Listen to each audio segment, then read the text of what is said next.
I looked at it as a race. I did look at it as a TV show. This is not sad. Don't feel sad. But like you think you'd come home and there's like thousands of messages. No, everyone's just carrying on with their lives. Being in the actual setting and from watching from your couch, 100% is completely different. Hi, everyone. Welcome to Facing Reality. I'm your host and resident pop culture scholar, Sarah Hanlon. And today I am joined by two very special guests, the most recent eliminated team, sadly, from the Amazing Race Canada, Osas and Esosa. That's also a truck that's carrying a house. Accident. All I want to do is see John and these guys out here flipping houses. Just give us a new name, the Eliminated Kings. I don't like that. It's still too negative. You know what I mean? Okay. Yes. The fan favorites? Okay, yes, we'll take that one. Fan favorite king? Yes, we'll take it. Because I did see online already, people are devastated to lose you off the show. How does that feel seeing that fan love? Well, to be honest, we just wanted to just go there and be ourselves. Like whatever you saw on TV is actually how we are in real life. We're quite chaotic and hectic, and the problem is that there's four of us. We're actually four brothers, and now we play soccer every Sunday, like all of us, and it's actually we're just being ourselves and just expressing ourselves the way we do. So to see that people are reacting that way, it just feels nice to know that we just being ourselves and people are happy. Yeah, like we were happy we were able to bring some joy into people's lives, even though it came at our misery of getting lost or me eating snow or whatever. But it's nice to have that reaction from people, and even though that wasn't our intention of going into the show, it's a nice perk to have coming out of the show. So we're grateful. So, what was your intention going into the show? Why reality television? Were you fans of the genre before? See, like yes, we're fans of the show, but when I applied for the Amazing Race, I looked at it as a race. I did look at it as a TV show, if that makes sense. Like I went about it from the idea of wanting to actually like race because I enjoy running, I enjoy doing all sorts of different races all through the summer. And during last year, I wanted to try something different. I just wanted a little bit of a variety kind of race, and boy, did I get something more than I bargained for, because just going through the whole application process and being an auditioning and getting called back, it was not what I had intended, and I just wanted to just travel as well, go on a free trip, and here we are, like 5 months down the road from initially applying. It's surreal to believe what has happened, and we're just grateful for the whole experience. So you were looking for an outlet for your competitive nature. I love that, and to do something different. So I think, was it different? It was more than different. It was more than different, like it's because every time I've gone running or whatever, it's just for like cardio. There's no like reward, and it's only like in one place. But this time it's not just the actual competition. You're sharing the experience with your partner, you're going to new places, you're competing with other people as well. So for me, that was different. And I don't know about Osas too, if it was because Osas, how was the experience for you? Was it different or you couldn't compare it to anything else? He didn't want to bring me on the race in the first place. He wanted to bring someone else. So I had a point to prove to him in the start.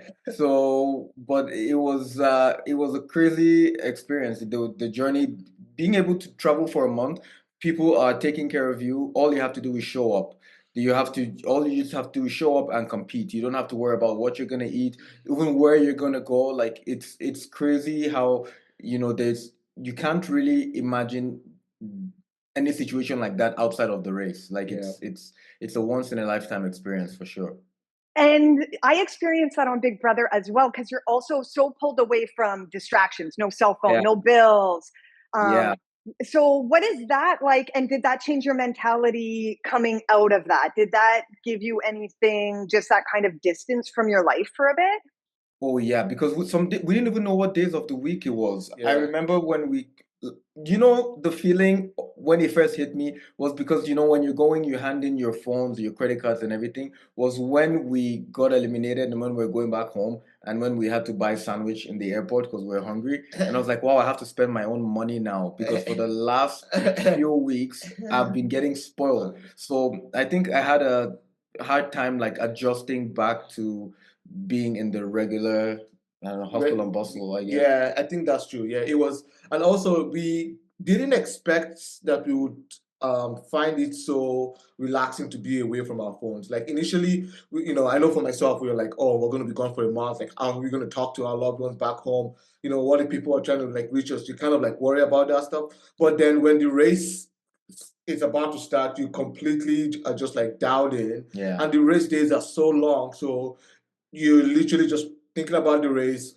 running, coming back, regrouping, sleeping, and just preparing for the next day. And then after a while, it just became normal to not have the phone. So to the point that when we got our phones back, we were like hesitant to put our phones on because we were like, oh my God, the whole world is going to start blowing up. And then, eventually put our phones up and you get like list of text messages, emails, and we're like, nope, we're not going to deal with this today.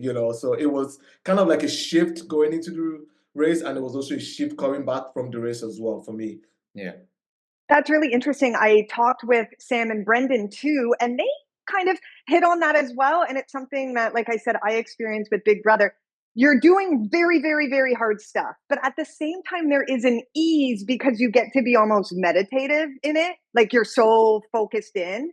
So I love that you express that same kind of thing. It's very exciting to be on reality television, right? It kind of like lets you zone everything else out. Yeah, everything, like, not to be honest, like nothing else outside of the race mattered at that point. And it just put things into perspective for me because you're always thinking, oh yeah, who's gonna call me, or what if someone needs something? But everyone who needs something from you will figure it out. Like, because we didn't have our phones and a lot of people didn't even know where we were. And then you would think that you would come home and then this is not sad, don't feel sad, but like you think you would come home and there's like thousands of messages. No, everyone's just carrying on with their lives. So in the first place, so you just show that all you have to do is make sure you're good first, before you're able to help out any other person. So it was nice to be away from the phone, definitely. But honestly, I'm not gonna lie, I got tired of doing puzzles like on the book because there was nothing else to do. Yeah, we had to, although we had the gym, we had the pool in the hotel, like gym, pool, go for walks. But Yeah. I was fine with having a lot of downtime. I enjoyed having a lot of downtime. Osas not so much, but in the end, I'm sure if we were to do it again, he would say yes. Yeah. So that's what matters. Absolutely. And okay, so now you get your phones back, you do turn them on, and now the show starts premiering and you're watching with your family and friends. What's that experience like?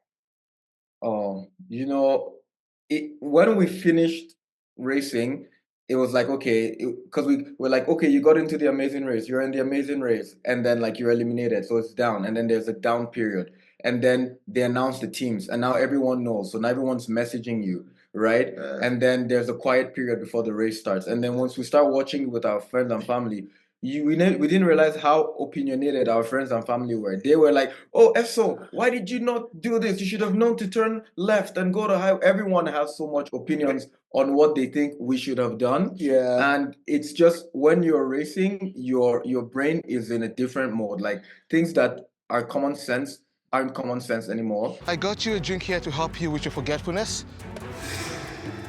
Raspberry lemonade. Anxiety, it's gonna help for your teeth.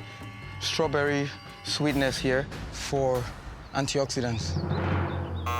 Sorry guys, you have to try again. Oh, I think maybe I said the wrong thing. Yeah, that's what I'm saying. Mine is cranberry rosemary. And you make decisions that maybe you wouldn't have made. And I'm pretty sure if we were to go back to that same spot in Lake Louise, we would drive the proper way to Golden. But it was just because we were racing. Yeah. And it's because you know that there's teams ahead of you, so you're trying to catch up. So I think if anything, it just showed that everyone thinks it's so easy. Yeah. Until you're actually on the race. So Eso keeps telling them, okay, well, you go apply and then you go see for yourself. And that's the truth too, like, because I applied because I watched another team, and I was like, okay, they inspired me to apply. So that's why I was like, okay, I'm going to apply, and I always tell people, because in as much as Osa said some people are opinionated, there are also some people that I didn't even expect to watch the show or to be invested in the show, and who are like invested, like even people at work. It was nice that we didn't get to tell anybody about the show before going on, so it didn't put like added pressure. So I feel like I like that aspect of it. So like now they're watching it, they're all like emotionally invested. I remember like my coworkers, they were talking to me last week. They were like, oh my God, you guys had me on the edge of my seat last night. I was like, please don't be last. So I'm waiting to hear, like this week what you're going to say. But it just shows like that just how, life is. Like sometimes you don't expect to have people to react that way, and sometimes people react in certain ways. And regardless, we just have to take both sides of the blessing and be like, yeah, I know I shouldn't have gone the opposite way. It is what it is. And I'll take whatever comes out of it. But my message to those people is, give yourself a chance and go apply and see what it's like for you. Yeah, no kidding. It's so easy when you're watching from your couch behind your TV. Yeah, and I'm sure you know that as well too. Yes, Because actually, yeah, exactly. So, I mean, that is my next question: is have your opinions on reality television changed from being that viewer and now going on? Do you look at the genre differently? Do you look at competitors differently? Definitely.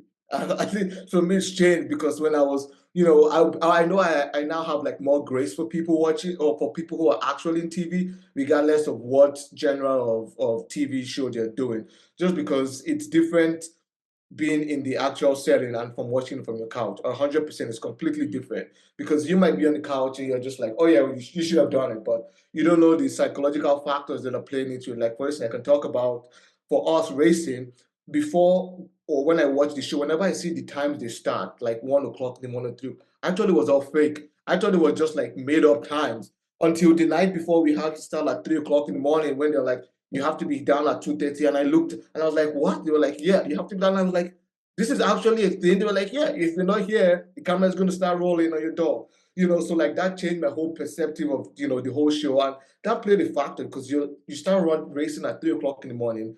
You get enough sleep, but not enough. And then you're going to places that you've never been to before. You're outside your comfort zone. That also plays a psychological factor to decisions that contestants or competitors may make. So I think that definitely changed, was a huge turning point for me. I don't know about you. Yeah? Yeah. Don't you have anything to add? Well, I have, but Then add it.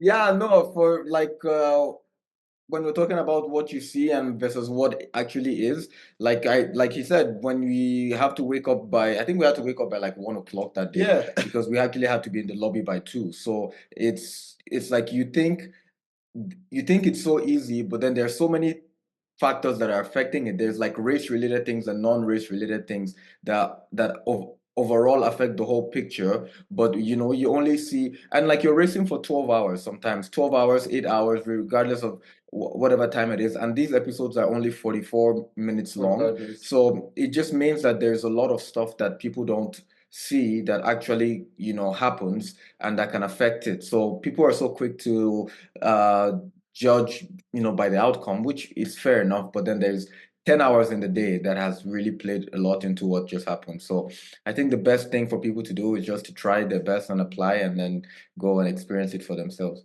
I love that. And yeah, I mean, I see people spiral because they're stuck in traffic for 2 seconds, because they get the wrong oat milk in their coffee. So I think people are kind of underestimating all the obstacles and all the pressure and all, like you said, the kind of real life things that are also happening to you as a person while the race is going on. Maybe you have a headache, maybe you're tired, underslept. It's you guys are real people.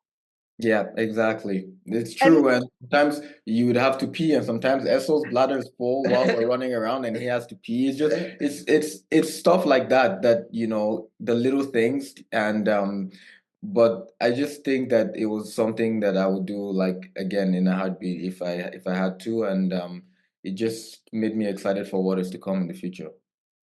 Oh, I love that. Well, I hope to see you both back on my screens. I'll finish. Yeah, and I'll finish with one question. So, what would you say to people now who say that reality TV is just fake and it's all kind of made up?